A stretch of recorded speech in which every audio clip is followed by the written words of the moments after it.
best friends hanging out. La-di-da, dee-dee-da. Welcome to the People's Pod.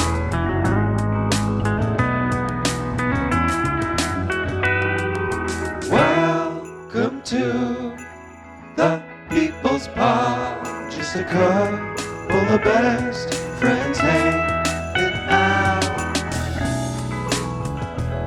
We like to do stuff. Frisbee touchdown in the house.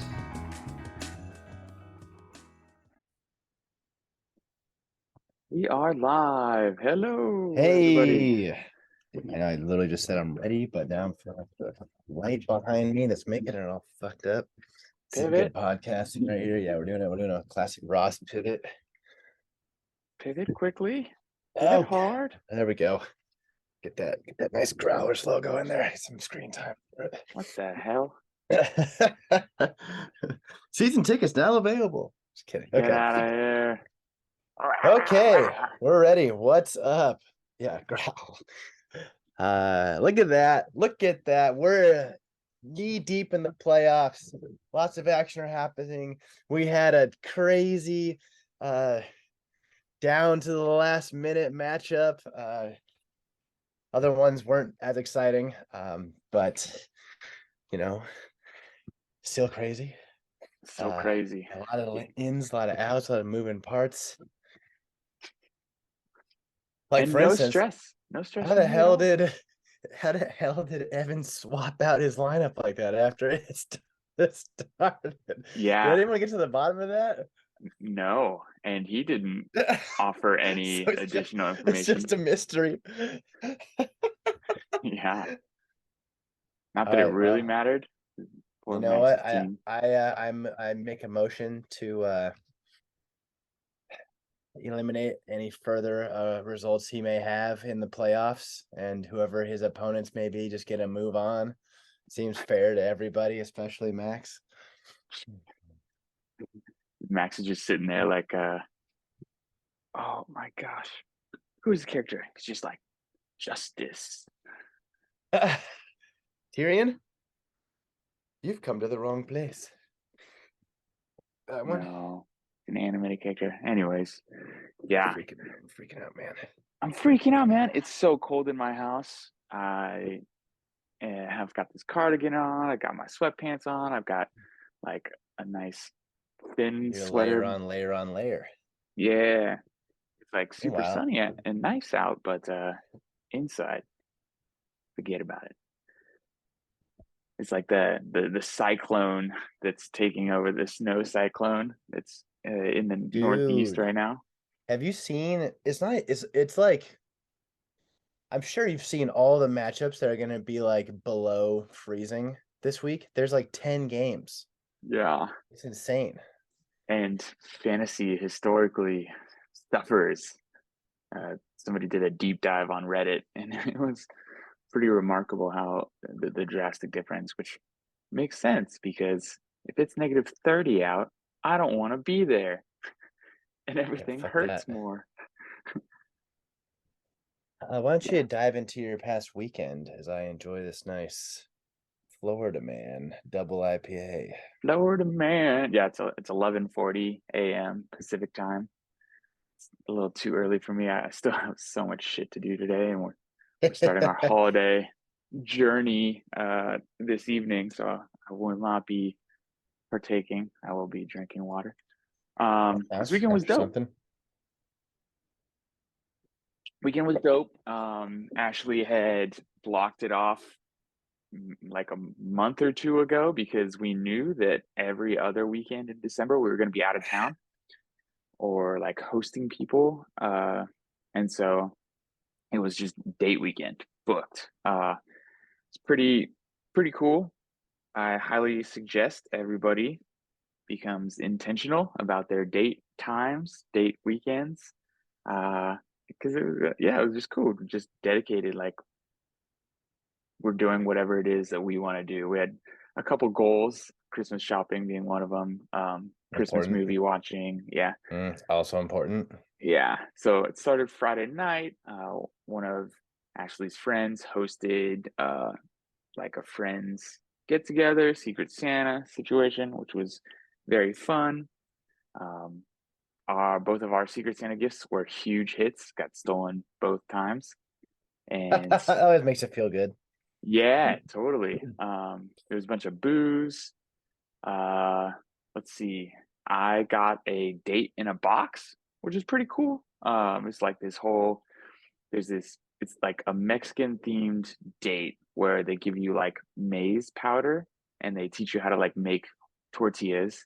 And then there's also like a card game that like I guess is popular in Mexico. And like they also included a couple beers and it was just like a really cool, fun idea. Date in a box. Um, it's a subscription service as always, everything is. Ah, smart. So yeah. So I just got one of their monthly dates. Um, that was dope. And then Saturday, woke up pretty hungover, did a little brunch. Then we went shopping, went to Costco, just crushed a bunch of stuff, bought three giant containers of eggnog, and I've been just like working through it. Can't even like there's no nutritional information on it, and so I'm just so like I'm probably putting down 1,000 calories with each glass. Just like Dude, terrible, did you terrible. get the screwball eggnog that I shared, by the way? Have you tried that? I haven't ever seen it. It's on like another level of thickness. It's nuts. It's like Mm. almost like syrup consistency where you're like, Whoa. this cannot be good for me. Yeah. Like this pumping through my veins. I don't know. Yeah. Counts as a full meal. That's super fun. I can't wait to try it. Really funny. When we were in Costco, we were just like buying a bunch of booze for people for Christmas gifts, and there's this Italian like family that saw our cart. It was like a bunch of bow, and then just like four bottles of wine, three handles of eggnog, like Grey Goose, and some beers, and just like this Italian father was just like blowing up. He was having so much fun with us. He's just like, oh my God, like, I want to go with you guys. All I want for Christmas is to be in your house with you guys. Can I trade, like, Yes. Here, which one of my children do you want? Yes. yeah, he's like, can we trade carts? You can have the kids. They're super adorable. And like, just went on this total like rant and was just like Bad in man. love with what we had, and like he had like toilet paper and like all the like essentials for a family. um, and then like flash forward, they don't have to sell Guinness at Costco, so I went over to Venmo and got a bunch of Mm. Guinnesses as well. And we bought a bunch Same of family? No. same family, literally. So No, I'm really? carrying cases of Guinness through the parking lot back to my car, and the Italian family is leaving at that exact moment. And he stops and he honks his horn. He's like, "No way! Now you're just rubbing it in my face. You didn't have enough before." Oh, it was wild. Oh, such a funny like day making interaction, you know. Um, then that night, I started like drinking and Christmas gift wrapping, and we watched the Mm. Christmas Vacation, National Lampoon's Christmas Vacation, which Ashley and I had never seen before, which is like crazy in its Oh, own right. wow. Yeah. And so that was like lovely as well. Great, great film. It holds up. We were giggling a lot. I think me a lot more than Ashley, but she finally like came around. Yeah, and then Sunday was she had to do her shopping for me, so I got to like play video games and watch World Cup, which was legendary. And then football was on, and I'm playing video games and watching football. And I was like, I'll have a Guinness with breakfast, and then I'll have another Guinness. I'll start drinking some Coors Lights, and just turned into a football Sunday day, even Classic though, Sunday. Hmm. yeah. Um, yeah, so it was a lovely date weekend. She came back, um, and we like wrapped more gifts. We like planned out our holidays. pretty cool. Her family's doing Christmas this week. I mean, I know it's Christmas is this week, but like I think we're celebrating on Friday night. So then we'll get to go to her family's, do that, then actually celebrate on Christmas Eve and Christmas Day with my family too. So we're like Nice. I was gonna ask. maximizing Get all that family time. all the family time and all the gifts. And like tomorrow we're gonna go see one of the niece's performances. It's gonna be awful, but I really can't wait. And it's yeah, I'm really excited for her to like see me because I haven't been with Ashley the last several times she's gone down and visited the nieces and nephews, Mhm. and every time they're like, "Where's Aaron? Where's Aaron?" And Ashley's just like, "Who the fuck is Aaron?" Nice. But yeah, so like you come here one more time. Yeah. Yeah, mean auntie. Yeah, so they're like obsessed with me, and so I'm kind of scared because she doesn't know that we're coming to her play, that like she's gonna spot me and like freeze and then mess everything up. Um, I don't know if that's yeah, I can I easily gotta see say, that. there's all those videos you see online of like kids on stage like looking for their parents, and then when they see them, they like light up and they're like, "Yay!" Those are so cute. So cute. Yeah. So yeah, that was my weekend. It was legendary. Strongly recommend getting a date weekend on the books, even if it's in town for the fam. How about you? You had an My weekend action-packed weekend. also was legendary. I actually just had memory like a year ago when we did this podcast. I don't remember if I think I might have been talking with Brad or was it you? I was on a balcony in Miami when we did it. Hmm. I remember I was like wearing like my Padres tank, and it's so fun. I was like, a year ago, dude, years ago, we've been doing this. What a nice run that the People's Pod is on. Truly. Anyway, my weekend. Well, Friday night, Chelsea's friend Danielle came over. We started drinking wine, and then we went out and had some further drinks. Went to another sports bar in North Park. Bacon flew into town because Growler's banquet was on Saturday. So Bacon flies in, gracefully took an Uber from the airport to North Park because I had already, been enjoying libations. I let him into the house.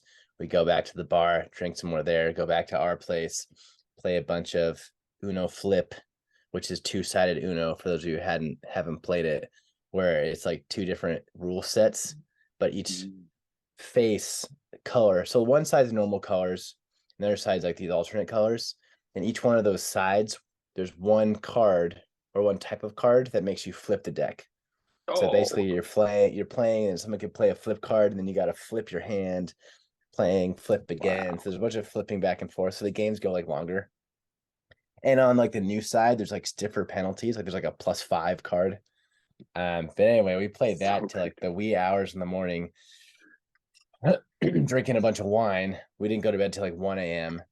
Alarm goes off at 6 a.m. because Bacon and I have a 7 a.m. tea time. And in my old age, my body needs a while to like wake up and process everything before I can like go and do physical activity. And disc golf, unfortunately, now counts as physical activity. Played that round, randomly met up with two other guys. So we had two twosomes, made a foursome. One of those guys had like some dabs. So I took like a hit at one tiny dab on the disc golf course. And that was just like super stony baloney. Went back. This is on Saturday. Went back to our place, threw on a football game. Then immediately went stand-up paddleboarding in Mission Bay with Chelsea and some of her friends. And at this time, I'm starting to get a late bloomer while I'm stoned. Yeah, so I basically am just like really not feeling good. And then we get to the Mission Bay. We have all these inflatable beach floaty things. Like there's like inflatable kayaks, inflatable stand-up paddle boards, which are like super legit that Chelsea has bought, but they require like 10,000. And I'm just like brutally hungover, like doing this, and like my arms are like shaking, and Bacon's just like crushing it, and I'm just like, oh my god.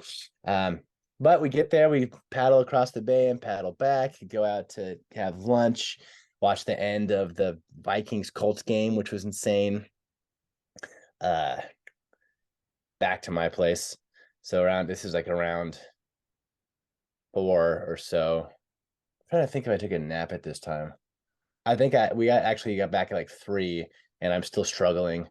Took like an hour and a half nap, get up. My brother drove to our place because there's a table in our garage for over a year. Actually, for those of us that lived at the U, it's the short table. They're like made out of teak wood from Japan. It's a family heirloom of the Gauls that does not fit in our current place. At least is what my lovely partner tells me. So it has been put in our garage for over a year because Drew, my brother, was going to take it. We had nowhere to put it. Finally, I was like, we got to get this shit out of our place. And Drew now has a house he's staying at with garage space. Anyway, I tell you all this because we went from disc golf to bay, stand-up paddleboarding to quick nap to driving this table across town to my brother's place, loading and unloading it, back to our place. Bacon and I then went to Growler's Banquet. We go free beer and pizza. There's a presentation. And like later on, Chelsea, Drew, and I had a red eye from San Diego to Orlando. And I was like, I'll be back by 8:30. And like 8:30 rolls around. The like presentation is still going on at Growler's Banquet. I'm like, probably gonna be more like 8:45, 8:50. Of course, I received a Stanley face to that. Eventually, Bacon and I left. Bacon actually that evening met up with a friend that we had met earlier in that day, so maybe he can regale us with that story in the group me. But that's pretty fun. Anyway, Drew, Chelsea, and I go to the airport, get on the red eye, 5-hour overnight flight overnight to Orlando. We land at 6 a.m. or like 5:30 a.m., which is really 2:30 a.m. Pacific time. Get to the rental car, and then thankfully Chelsea slept the entire flight, so I just like passed out. Hour and a half drive from Orlando to my mom and grandma's place.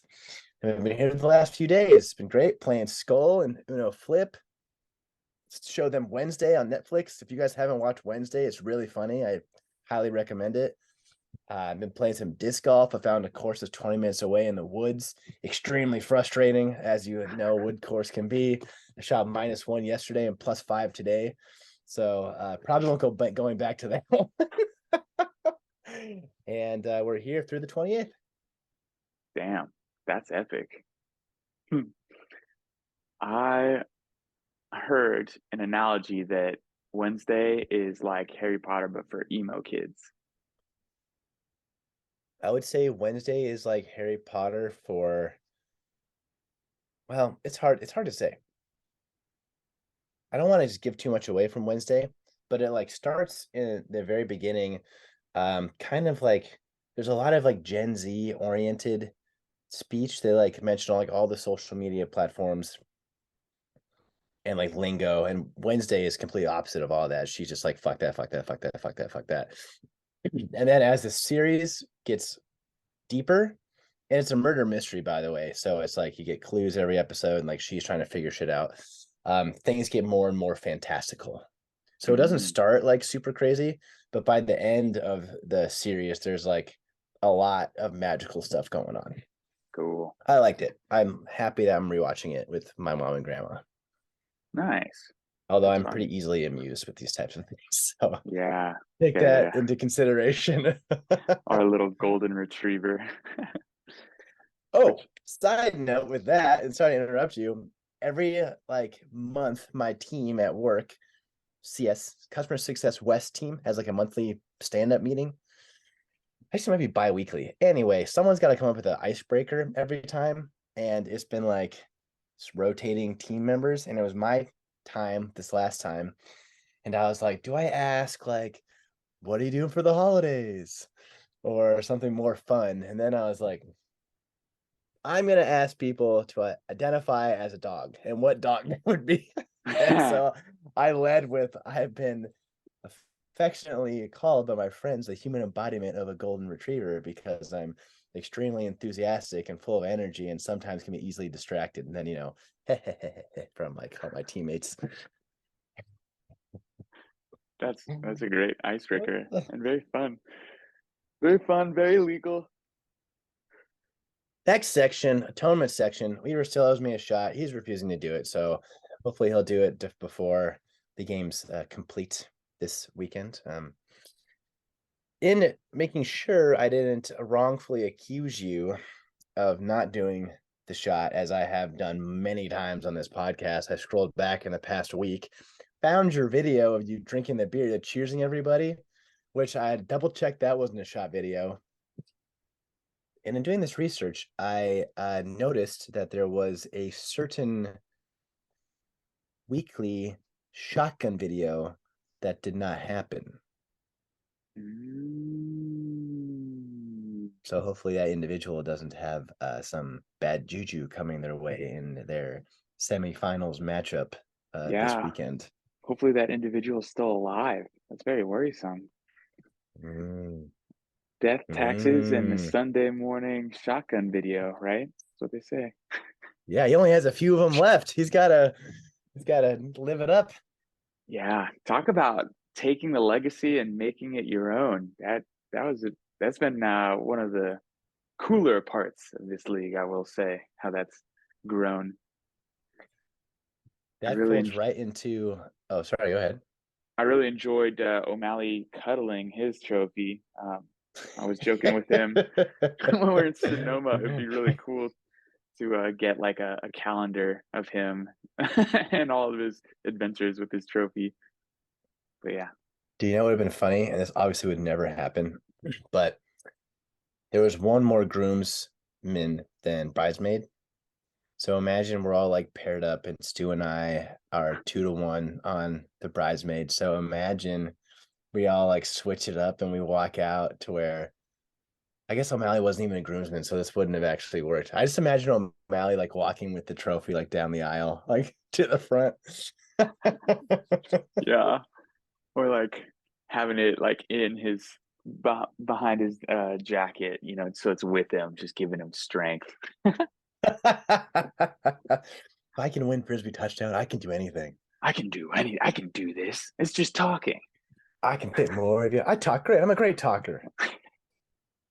All right. Well, I put out a mailbag emoji plea about an hour ago, so no one responded to that, which is fine. Although Pebbles did ask one last week, I think, and it was concerning the Sacko and how many 12 seeds going in have won the Sacko or lost in the Sacko game, however you want to put it.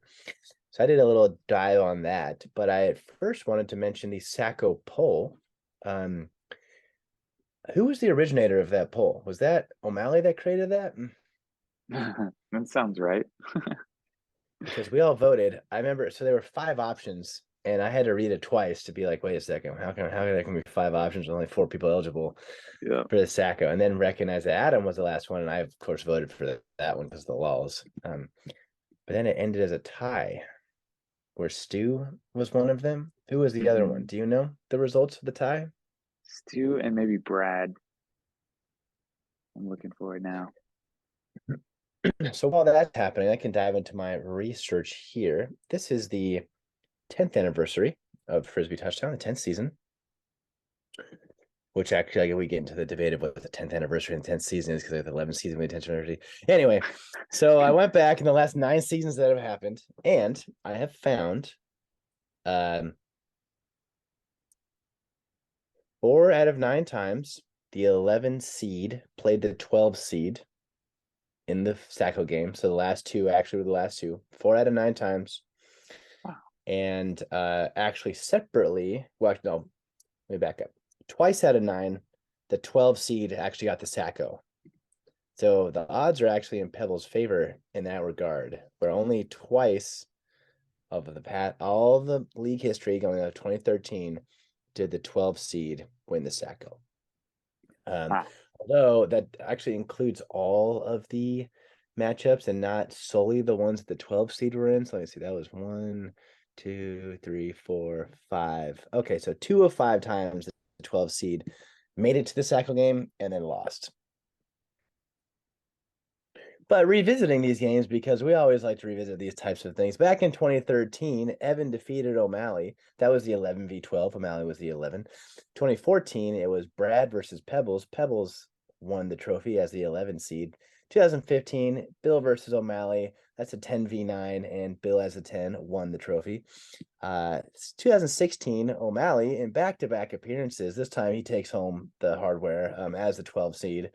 2017, Weaver played Adam. Weaver was the favorite in that one, but he won the trophy. 2018, it was also an 11 and 12, Bacon versus Stu. Bacon won that one. Oh, and actually, to back up on yours a second, your Sacko game, which I'm sure you already know and remember, but to review everybody else, was decided by 0.6 points.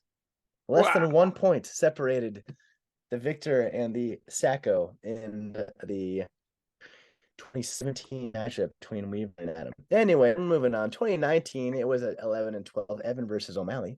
O'Malley won the trophy as the 12th seed. 2020, Max against Adam. That was an 11v9. Adam won that one. 2021, which we can remember fondly from last year, it was a 9v11, Colin v. Adam. Adam won that one. Shout out O'Malley and dropping the Miami defense.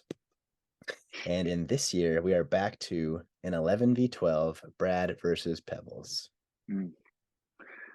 How fun. Thanks for doing Furthermore, the deep dive. there have been 9 trophies, or 9 times a trophy has been awarded. Only 6 people have won the trophy out of 12. One person has never been in the Sacko game. Can you think who that was? Give a guess who the one person who has never been in the Sacko game? I want to guess Scotty Novum. That is correct. Out of 12 of us, 11 have participated. Colin once, Max once, Stu once. None of those individuals have brought home the trophy. Bacon once, he's 1 for 1 in bringing home the trophy, as are Bill and Weaver 1 for 1 bringing home the trophy. Adam has been in the last place game 3 times, and he's a 2 of 3, two-time winner of that one. Evan has been there twice, no hardware for him. O'Malley has been there 4 times. He's won 3 times. Pebbles has been there twice with 1 trophy, and Brad has been there 3 times with 0 trophies. However, both those totals include this matchup. So actually, Pebbles is 1 for 1, and Brad is 0 for 2. Wow. Not including this week's. That's legendary. Brad and Evan put a nice are bow on it. 6 trophies, or 6 winners of 9 years. Those winners have been O'Malley, Pebbles, Bill, Weave, Adam, Bacon. So Brad could be a first-time winner of the Sacko. Potentially. Yeah. Him and Evan were born in the gulag. They know what it's like to fight when the trenches are at their worst. That's pretty funny. They know how to grind. And that's what it's all about in Survivor. You got to find a way to get we can't go a podcast without mentioning Survivor again.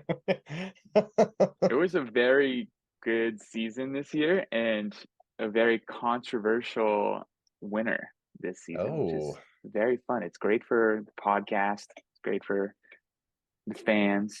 It's just riveting. Yeah. Bad for the person that lost, but yeah. See you later, $1 million. Later. Yeah, that's pretty epic that only 6 people have touched Frisbee touchdown hardware. Last place hardware. Oh. Okay. Yeah. So I guess maybe is a little misleading. Of those who have not won the Sacko, let's see. Evan has not been a real champion. Brad has not been a real champion. Stu is a 2-time and Max is a 1-time. So Stu and Max are the only people who have won a championship at least once, and have been in the Sacko game and not won the Sacko trophy. That's very fun. Oh man, fantasy is so fickle. It's so nice to not have to worry about it anymore. Waiver wire musings. I've been talking a fuck ton. Do you want to take the lead on this segment? Yeah, of course I do. Leading the charge with fab offers, pretty crazy. $51 for the potential JT replacement, JTT replacement. It was a winning bid by $16. So just enough to get the job done. There's only 2 weeks left, so you might as well spend it all. A little bit odd considering, Bill has nothing left to play for, but it's like league long average finishing. So $50 for that. All right, I mean, that's fine. it's his direct backup, and yeah.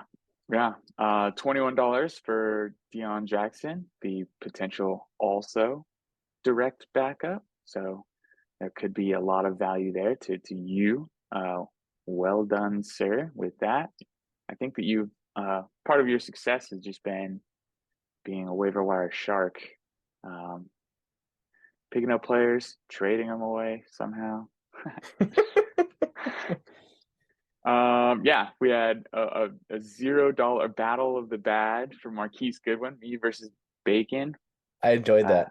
Yeah, which is pretty funny because in our matchup, he when we were playing in the game to go, he got Corey Davis in a similar $0 bid off, who he got hurt immediately, so it wasn't that big of an implication, but kind of funny that the tides have turned, motherfucker. Bacon started Corey Davis that week. Yeah. And he beat you. Yeah. But he missed the playoffs by 4 points. Yeah. And so if Corey Davis had been healthy, yeah, he would have been in the playoffs. The dominoes. Yeah. Tough. And then we have the competing Jacksonville defense bid, you versus Dak and the Stackle. Sometimes it doesn't pay to be the number one overall because your waiver wire priority was lesser than Dak and the Stackle. So he continues his winning ways and wins his only bid. That's not true. Yeah, I had arguably wanted the Jacksonville defense more than Mr. Jackson from Indianapolis. I think that is an extremely good move by Adam because they play Zach Wilson and the Jets this week. I think they play someone really shitty next week, which would be championship week. And they've scored 12 points in back-to-back weeks. They play the Jets and then the hapless Houston Texans.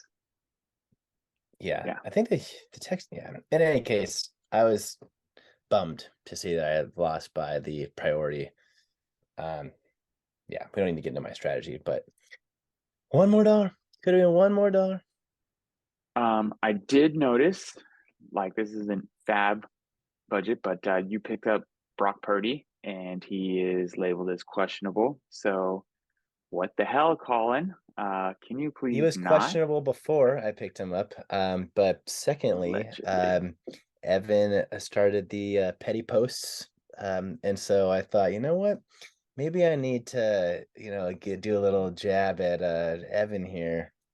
Whoa! Why do you have to group us in with that? In all honesty, he's been a phenomenal quarterback, and my quarterback situation is dire. So he legitimately could be in my starting lineup for this week. Don't do it. Some things. You stop it right now. You put him away. You guard him. Just keep him secret. Keep him bubble safe. wrap. Yeah. It's not a secret. Brock the Rock is no secret anymore. Big Dick Purdy. That's what they call him on the streets. Some other fun action. Michael Thomas is back home again. Is he actually going to play, or did you just pick him up for the lulls? for the lulls. Okay, 100%. yeah, that's good. Yeah. That's good. Sneaky pickup by me, Mecole Hardman. He's coming back this week, so feel fun about that. And I think that it is fun and terrible all at the same time to have zero fantasy implications moving forward, except for Stu like randomly attacking me for some reason this past weekend and wanted to like He's been lashing a little bit. Like he I lashed out at caught me. some flack too. Yeah. He did not Actually like took for to visit my poem. He texted me yesterday and was like, "Thanks, that was great." But he didn't even took a while. give you public acknowledgement of a wonderful, wonderful poem. Stu baby. You gotta send a thank you message in the group meet for that one. But yeah, you asked for who voted for you in this poll. The poll was who do you want to be the Sacko, not who do you think is the favorite to be the Sacko. Very different things here.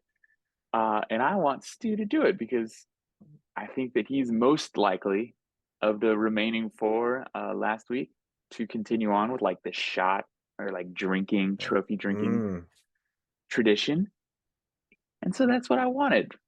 And that's why I voted for him. And then Stuart saying that I'm not smart and can't wait to like calling my team garbage and just like being so mean. He was aggressive against the podcast too.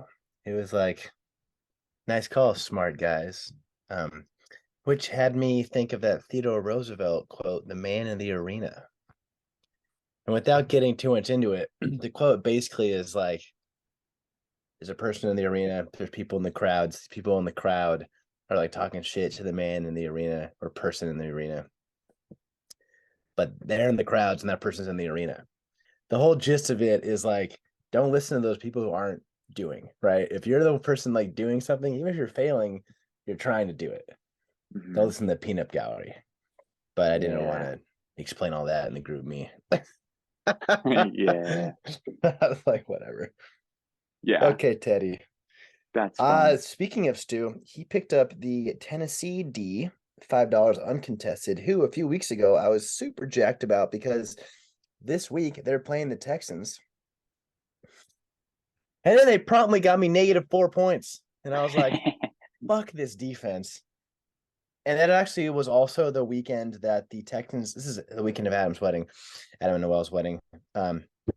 They played the Cowboys and almost beat them. They put up like 30 points on the Cowboys, who have a great defense. I was like, okay, maybe the Texans aren't as bad as Yahoo is indicating, because I haven't watched like any Texans games. They are. It turns out they are. It's crazy.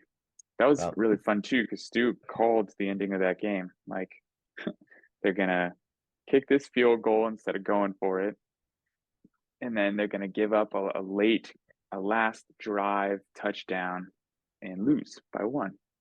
And that happened. And it was crazy. Stu knows Yeah. his football strategy. Yeah, he knows a lot. He's a smart guy. There's a bunch of smart people in this league, but I He's think a that guy. there are tiers of smartness. All right. Okay. Now you got to tell your tiers of smartness and what they are. Well, Put clearly some people on Scott. blast, Weaver. What do you got? Clearly Scott is the highest tier, right? Like, I mean, we Well, he's haven't in the 99th percentile of 99th or the percentile. the 1%, however you want to say. We haven't seen one of those letters in a couple years though, so maybe him going to vet school has kind of dumbed him down a little bit. Do you think his NAMBLA membership got revoked? Maybe, or maybe aged out of it or something. Yeah. Maybe it was a regional thing, and now that he lives in Minnesota, it doesn't apply. Yeah. Maybe you have to Yeah. like the bar. Depending on what state you're in, you have to like retest. Yeah.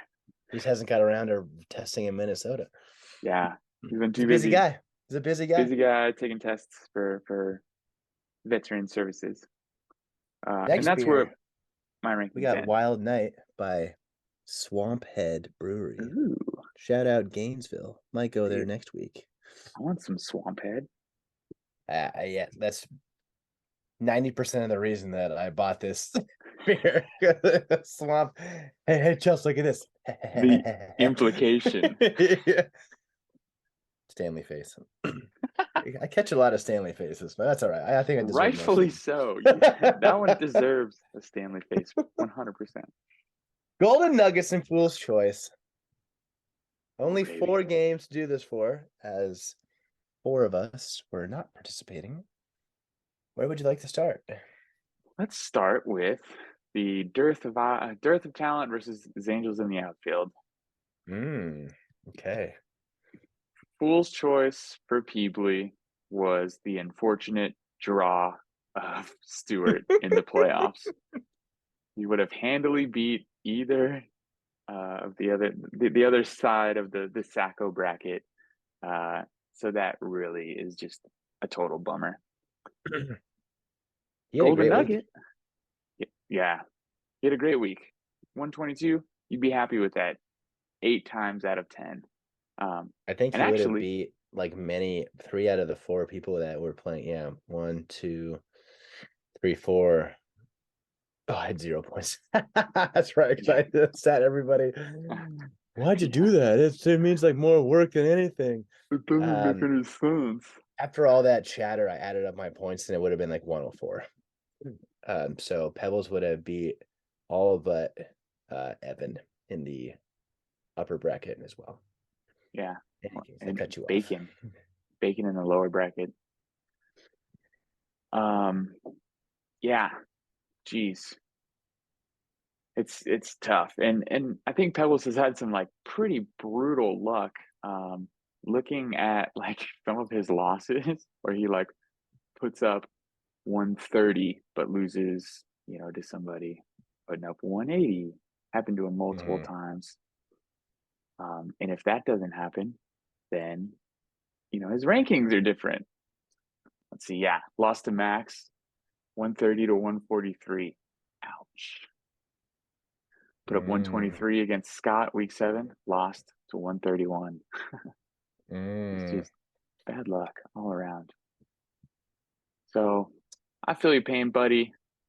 That's a bummer. Fool's choice was going up against the alphas dressed in their beta costumes that were wearing alpha masks, driving an alpha car in a beta state.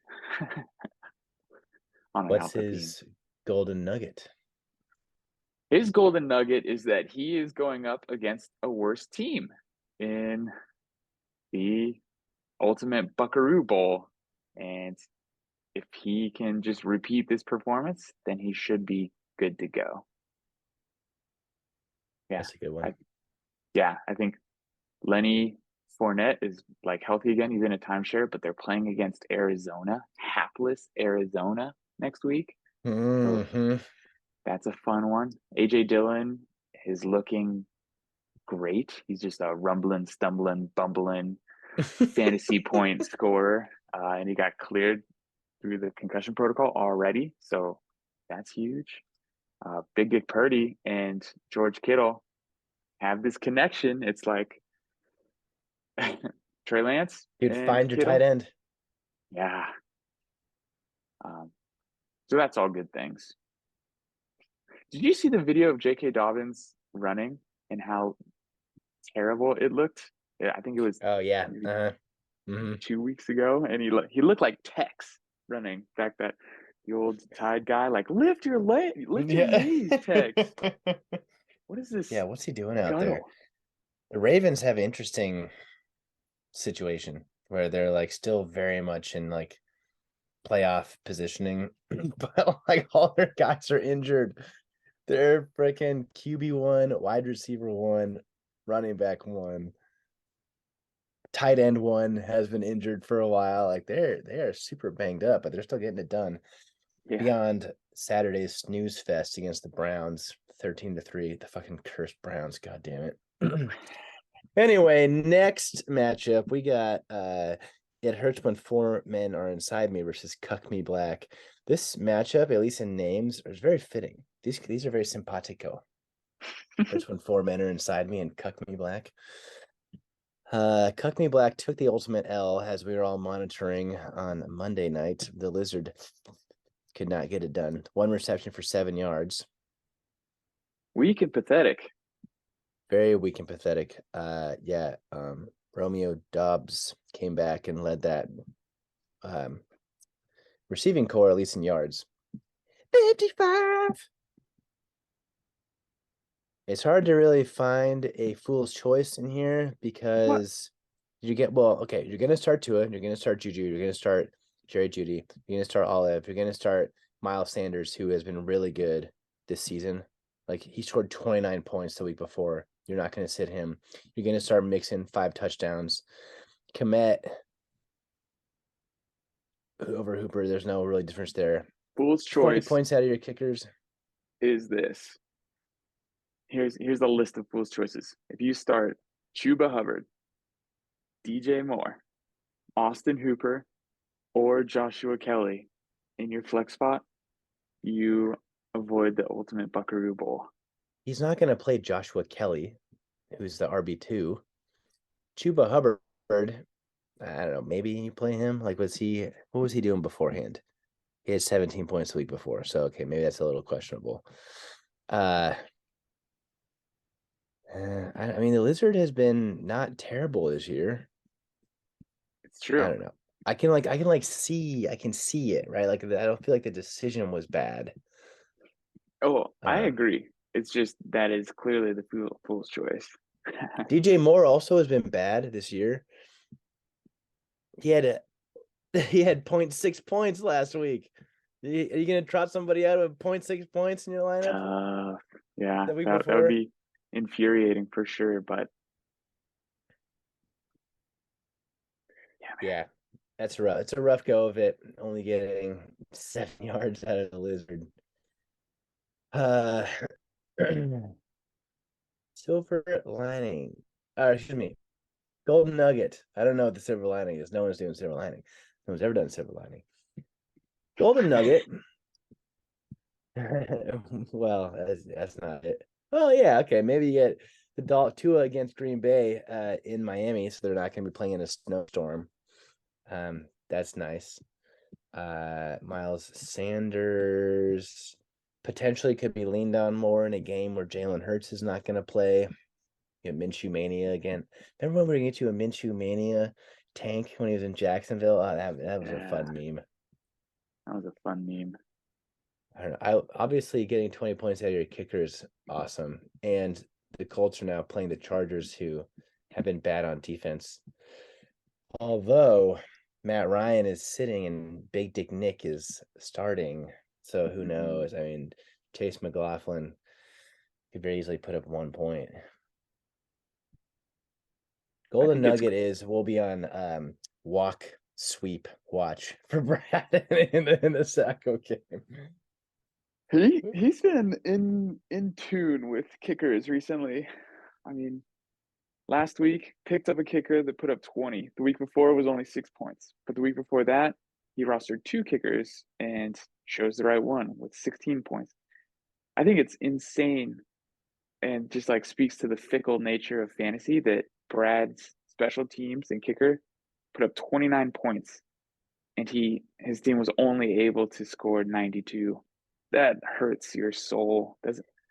Yeah, that's insane. If you're going in the week with that, you're like, I'm gonna win. If like that's all the knowledge you had, you're like, sweet, I'm gonna win. Yeah. Well, all right. Next matchup, we're going with Max's team versus the Bonesaw's Ready. Okay, and this is just another just really sad performance. I think the Max has been making wheeling and dealing all season long, making big moves. He has the best running backs in the business, and yet he took a big fat L this week.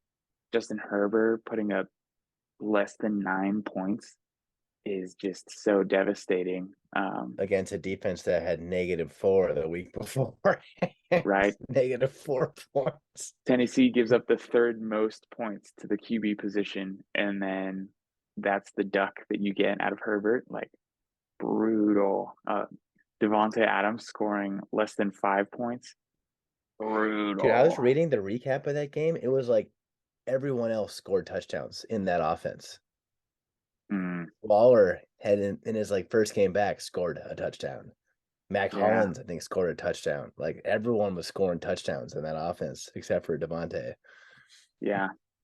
Like the Muth putting up a goose egg when he's like one of the league leaders of targets and receptions for tight ends, right? Like that's just so ridiculous. Buffalo defense, one of the best in the game, putting up 1 point in a like frosty snowstorm game versus the Miami Dolphins, who bring heaters to games that are in the 50-degree territory. Like what? It's just so illogical. So that's unfortunate.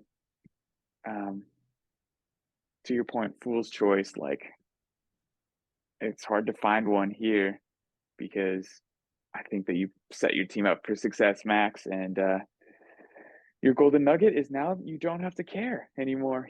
Fantasy can't hurt you anymore. Welcome to the club. Ezekiel Elliott has scored a touchdown in 7 straight games that he's played. Wow. That's pretty legendary. Which is nuts considering how involved his backfield mate is. Yeah, that's a tough one. That's a tough one, especially with Evans voodoo swapping. I guess it probably wouldn't have mattered anyway, but yeah, this is clearly a case of like the better team lost. And that's how fantasy goes. I mean, I don't know if I would call him the better team. I feel like while understanding that it's not the first or last one I will receive today. While understanding that Kamara, Elliott, and Barkley are all amazing, I feel like it has been rare that all three of them have hit on 1 week. Whether injuries or like Kamara has had some duds. He had some dud games this year. It's true. And Herbert too. Herbert has been very like mediocre across the entire season.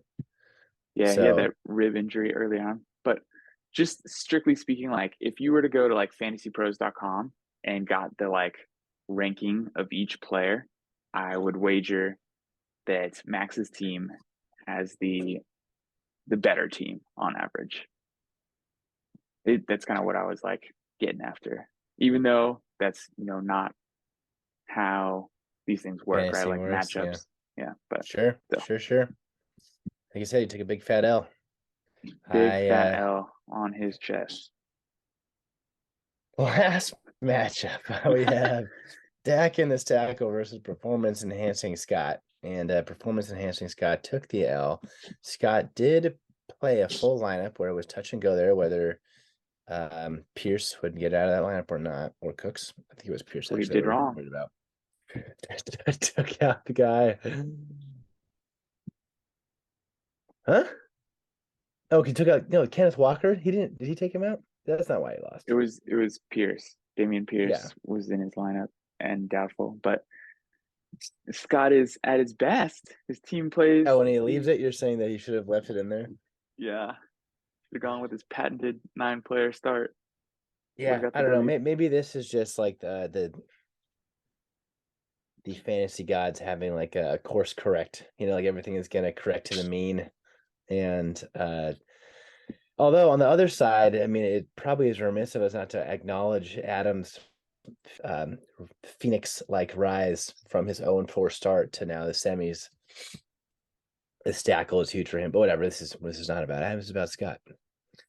And his fool's choice was playing both Lions running backs instead of Kenneth Walker. Although even that is like against the San Francisco 49ers defense.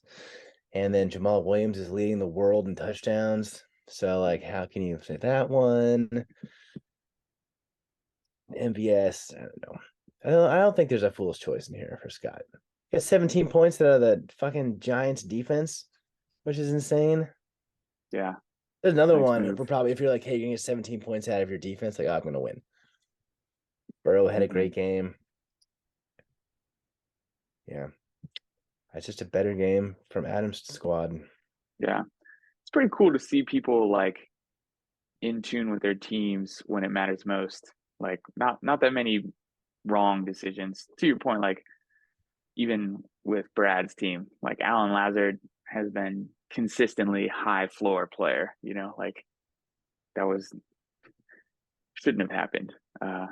So kudos to all that remain. Very few false choices.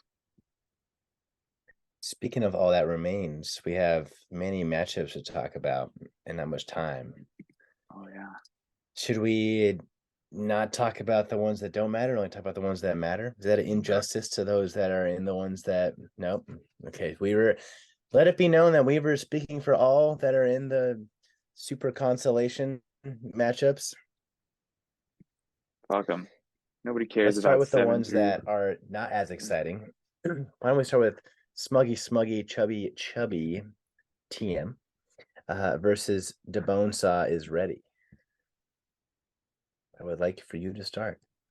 There are some really cool weather symbols happening in this matchup.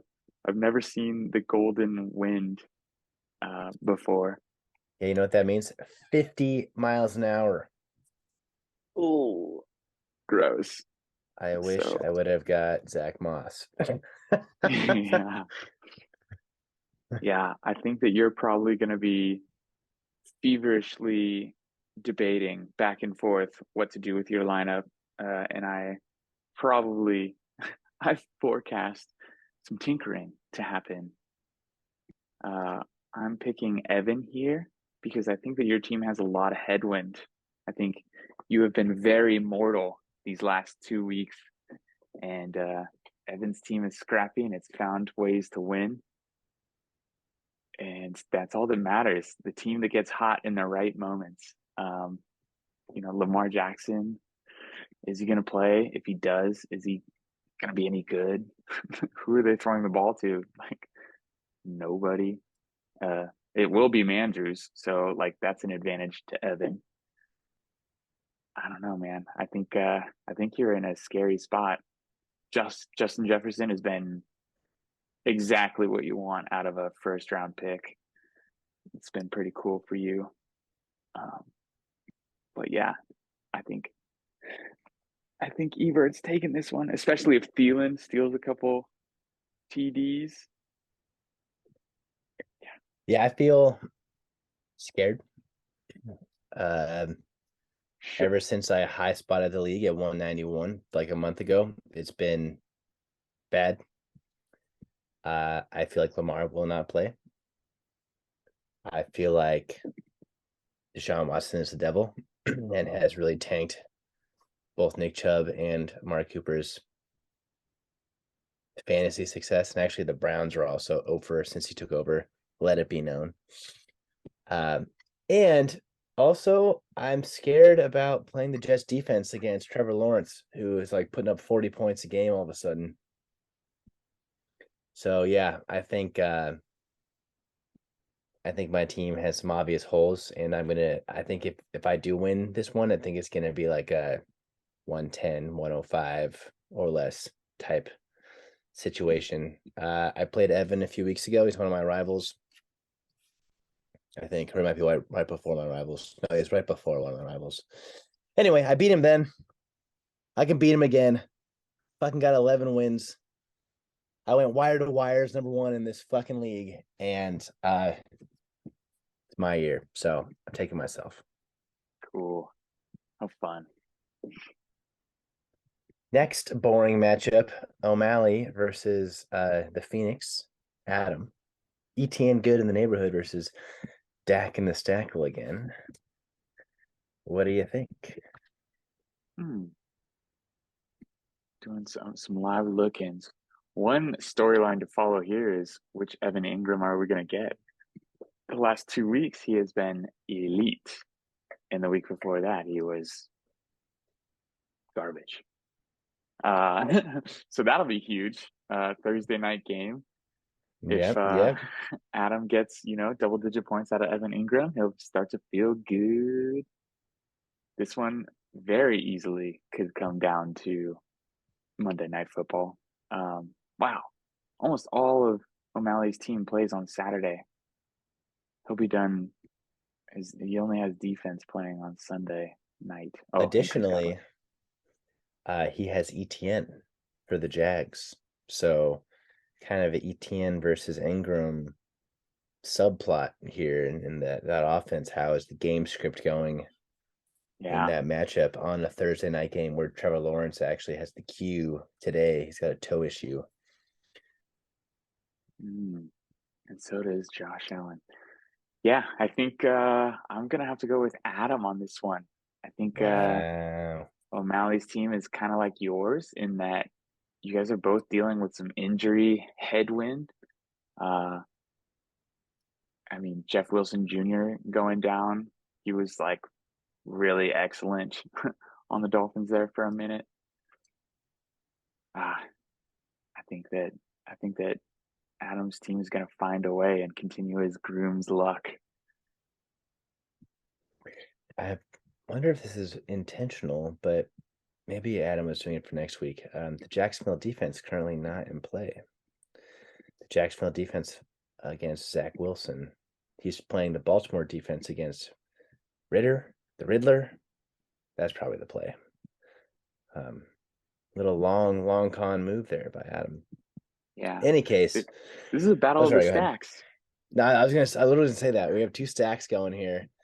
We have the one true stack versus the upstart stack, the roller coaster stack, if you will. Yeah, I think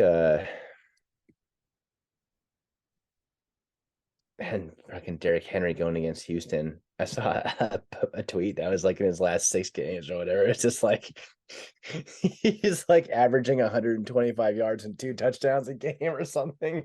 It's absolutely ridiculous. Oh my god. Man. I'm gonna go with O'Malley. I think it's just fun to be contrarian.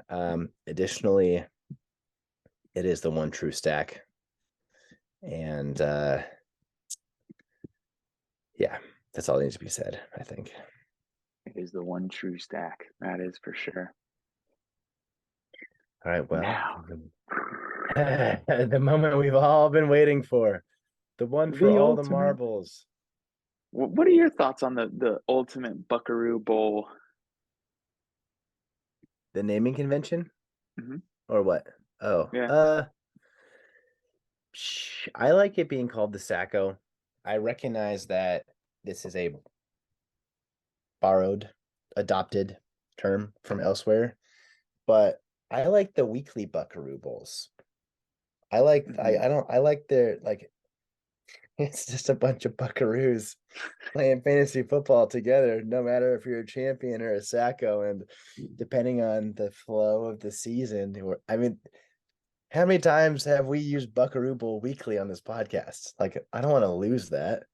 Mm-hmm. The ultimate Buckaroo. Oh, Curtis just sent us. Yes, a surprise. How fun. Hell yeah. In the nick of time. That's live. And we're live. Well, in this Buckaroo Bowl, right now, Pebbles has the Bush favorite. He's the Bush favorite of about 12. The Lizard has found the bench on Brad's team. DJ Moore is in against Detroit. They get in some shootouts, so probably good decision. Olave is questionable. Let's see, what's his little blurb say? Did not practice Tuesday. Today is Wednesday. No new update. Over on the Pebbles side. Oh, and Brad's still rolling with Sarah McLaughlin in the kicker position. Off the 20 points. Makes sense.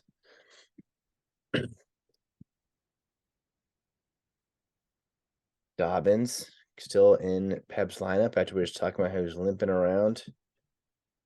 He had 13 carries for 125 yards last game. That's no joke.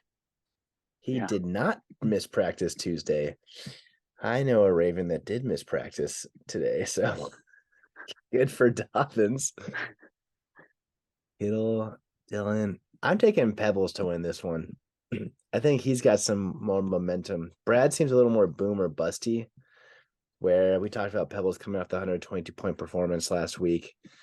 Kittle had a great game. Dylan had a great game. Yeah. Jamar Chase has been phenomenal. I mean, Jamar Chase has been the person that Pebbles traded for the last few weeks. Mhm. Yeah, taking Pebbles. I miss him. I love him dearly. I am also taking Pebbles, and Wow. yeah, I mean, he and How are I we have supposed to had. bet if you take it? I'm sorry for the announcer's curse, Pebbles. My league pick'em record has been very abysmal these last few weeks, but I think you've made good moves to try to set yourself up for success in this week, and your team has been stronger than Cuckney Black, and I think that it's going to happen. I think you're going to pull it out. One decision that I think remains to be made is whether or not he starts Zonovan Knight or Lenny Fournette, and he's going to have to make that decision by tomorrow. Yeah, that's all. I'd be interested to see if old Lenny and that abysmal Buccaneers team makes it. At this point, that trade is basically Jamar Chase for Eckler. Straight up. I mean, Higgins is Oh good. yeah, Higgins is willing. Oh yeah, Higgins. Yeah, because Higgins dragged you to that first round bye. He did. I gave myself the opportunity to make the playoffs with that trade and fell just shy. Turns out I should have made that trade 3 weeks earlier. Shoot. Anyways, I'm going Pebbles. Good luck to both Buckaroos in the Sacko game. Merry Christmas, everybody. Happy holidays, everybody. I, for one, will be feverishly updating my fantasy scores this weekend. Yeah, I won't be. It'll be awesome. Reaper's like, I actually don't even like fantasy, so I'm happy that I've been eliminated. No. All right, that's it. Good luck, everybody. Happy holidays. Enjoy your family time. Make sure you take your partner out on a date. Get that intentional quality time with them as you both endure families. Love you all. Peace. Just a couple of best friends hanging out. La-di-da, dee-dee-da. Welcome to the People's Pod.